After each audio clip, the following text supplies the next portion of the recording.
Morning, guys. Ted from Pewview Farms here. Hey, I got a special treat for you guys this morning. Not going to be the same old crappy barnyard I'm going to be showing. We are actually going to take a run up the street and we are going to check out another farm. That is the farm of my friend there that we do hay together and stuff like that in the summer. I'm going to sneak up there, hopefully maybe wake him up out of bed and kind of give you a glimpse of his operation. I think it's kind of neat. I really like the way the barn's set up. I'm kind of jealous. I wish I had that barn. I'm just going to grab my trusty coffee right here. See, I still got the Christmas spirit. And we're going to head out the door and go for a little ride. So we're going to hop in the trusty Dodge. I'm really excited to, do something a little bit different, show a different farm. And, how their hobby operation works. Like I said, it's a hobby deal. We all work our full-time jobs during the day, and by night, we're wannabe farmers. So, with that being said, we'll be talking to you soon. Aww. Okay, guys, Ted here again with Pewview Farms. We are here at Overland Farms, right down the road from my house. Like I said, this is my neighbor.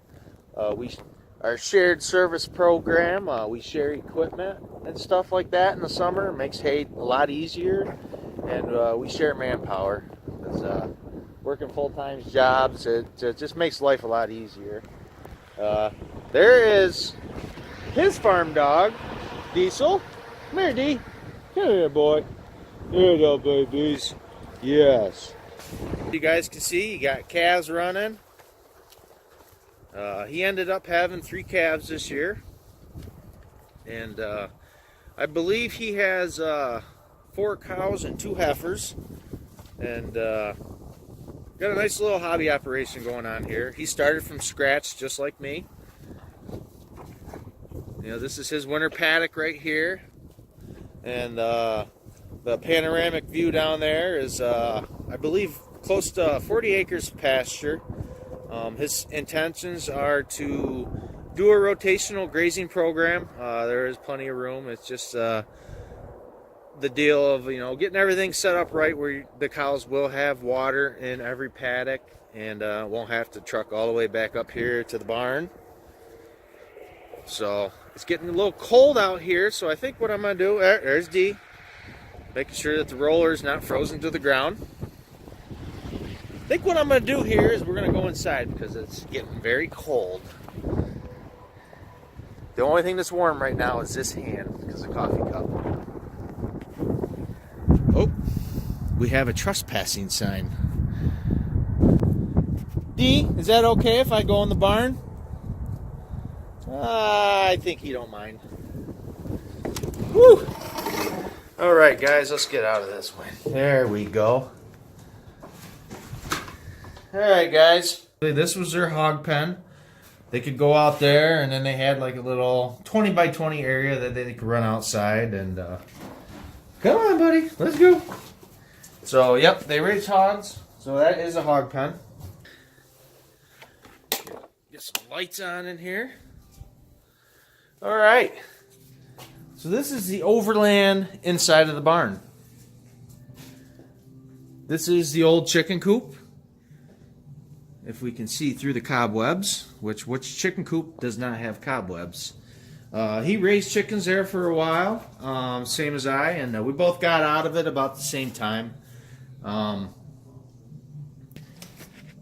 They're, how do I want to put it? I don't want to offend any chicken lovers out there or anything like that, but they're kind of a pain, especially either when they're not laying or if they're eating their own eggs and stuff like that. You're pumping a lot of grain into an animal that isn't producing for your refrigerator, and it ticks me off. Kind of show you guys, that is the Workmaster 60. That was his purchase on the farm here 2 years ago, and it's a very handy tractor. I'd like to do a review on that sometime because I know there's a couple people that are looking at different tractors, and everybody has an opinion on a tractor, and it's best to hear from somebody that has owned one for at least a year or two. about the ins and outs of it. So he has a 489 Haybine New Holland, and I have a 492 Haybine.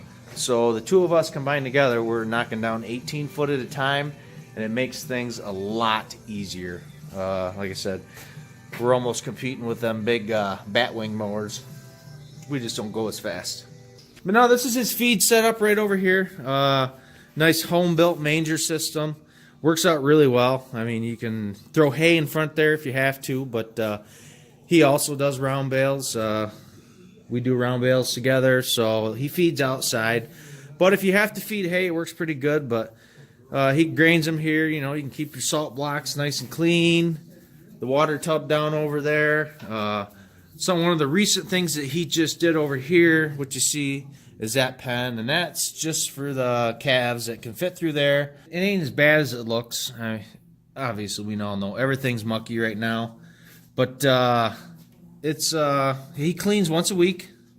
His tractor fits right in here, very snug, and he's able to push it out that back door into a pile, and then hopefully take care of it in the spring when the ground's hard enough, or if we get a ground freeze. I really like the way this barn's set up. There's lots of room in here. Here's another kind of neat little thing that came with the farm when he purchased it. The previous owners worked at a ridge rack company facility. They went on the road and they installed ridge rack racks. If you all don't know what ridge racks are those big racks that you see in warehouses and stuff that they store pallets on. I think they're nationwide, I believe. I could be wrong. Don't quote me on it. You know, he's had to do some work here and there. Last year, he had to put some new floor joists up in there because when we started loading the round bales up in there, the skid steer, I guess, was a little heavy. And got all the way to the round bales and stuff on there, and we ended up cracking a couple beams. So we had to replace those. I came down and gave him a hand. Plenty of room to expand his herd. I believe that he's shooting for the same number as me. He would like to be up to 20 cow-calf operations someday.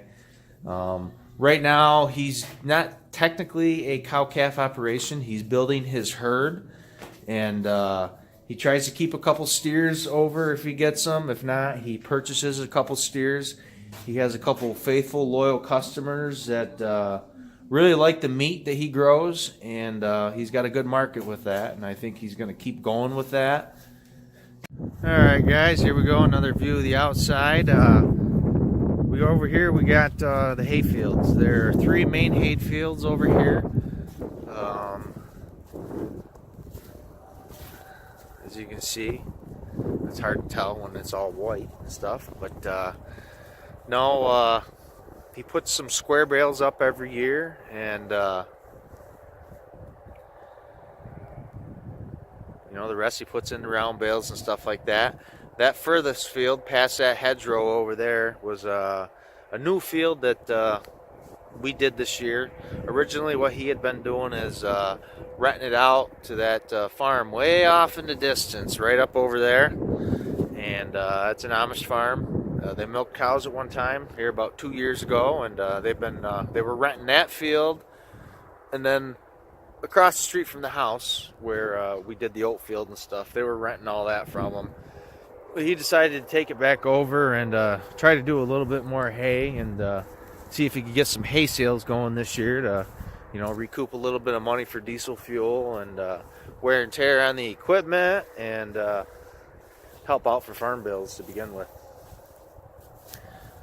So, away from the farm anywhere from 8 to 10 hours a day. So try to accomplish, you know, all these main goals and stuff like that. You know, it's not super easy. Whew. Here's the new Holland Spreader. Mine was down last year, and he was gracious enough to let me use this, and I believe I probably sped it. I think it was let's see, it's a 329. I spread, I would say close to 30 loads out of this. Very nice spreader. The only problem with it right now going on is the axle. And I think you guys know what I'm talking about that are familiar with new Holland spreaders. The way that the axles are built, they rust out, they get weak, and then they want to break.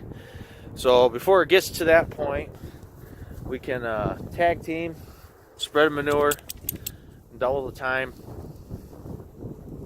So the way I look at that is guys that got these big 300 bushel spreaders or whatever. Well, we're pumping out at least 250. We're just using twice the fuel because 2 tractors, but it works. Time is the essence for us.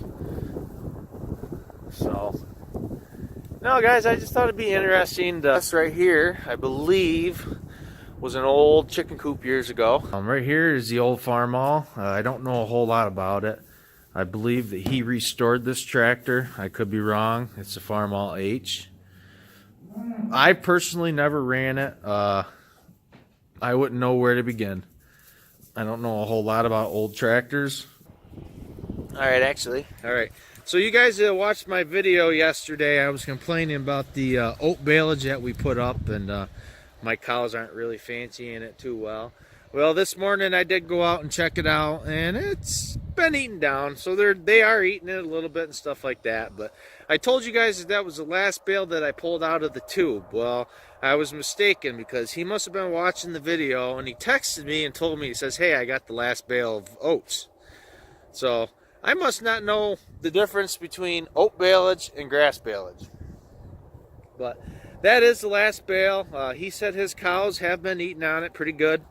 As you can see, he just put that in yesterday afternoon, and they're doing a pretty good job on it. So, now that is the last bale.